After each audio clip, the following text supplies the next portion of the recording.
सोमवार को police line स्थित सेलिब्रेशन बैंकेट हॉल में 2 दिवसीय सत्संग का शुभारंभ हुआ, जिसमें प्रसिद्ध संत एक तू सच्चा तेरा नाम सच्चा मंत्र के ऋषि सतपुरुष बाबा फूल संदेवालों ने प्रवचन दिया। उन्होंने सत्संग के पहले दिन मानव जीवन की चंचलता, मन की अस्थिरता और आत्मज्ञान की आवश्यकता पर बल दिया। उन्होंने कहा कि मनुष्य का चित्त सदैव चंचल रहता है और उसमें अनेक विकार उत्पन्न होते रहते हैं।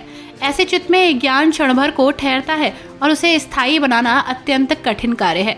उन्होंने बताया कि मन को नियंत्रित करने के लिए सतत प्रयास आवश्यक है। ठीक वैसे ही जैसे एक कुशल लोहार अपने बाण को आकार देने के लिए उसे बार बार तपाता है और सीधा करता है।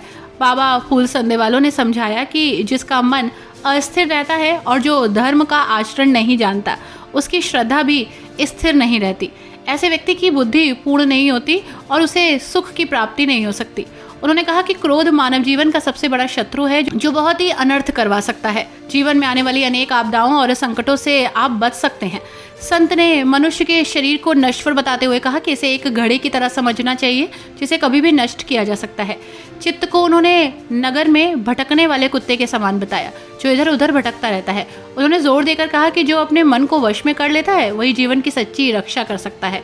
संत ने आगे कहा कि एक चरित्रवान, विनम्र और धर्म आचरण में तत्पर रहने वाला व्यक्ति ही इस संसार में शांत आत्मा बनकर विचरण करता है।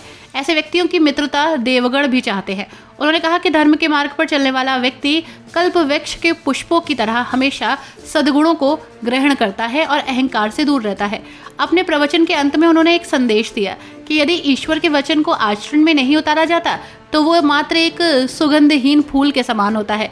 जिस प्रकार एक सुंदर पुष्प जिसकी कोई सुगंध नहीं होती, वो निरर्थक होता है, ठीक उसी प्रकार बिना कर्म के अच्छे विचार भी निष्फल हो जाते हैं। बाबा फूल संदेवालों ने राष्ट्र प्रेम और सेवा की भावना को भी महत्व दिया। उन्होंने कहा कि प्रत्येक नागरिक को आत्मा से तपस्वी और शरीर से एक सशक्त सैनिक बनना चाहिए, ताकि वो अपने धर्म और राष्ट्र की सेवा और रक्षा कर सके।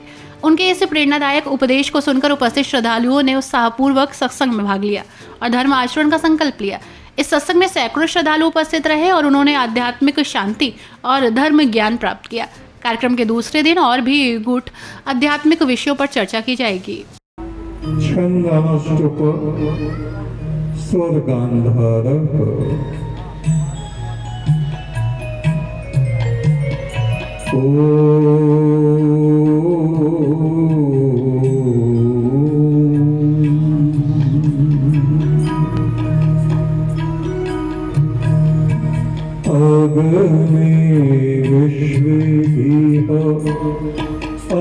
अगणिभिः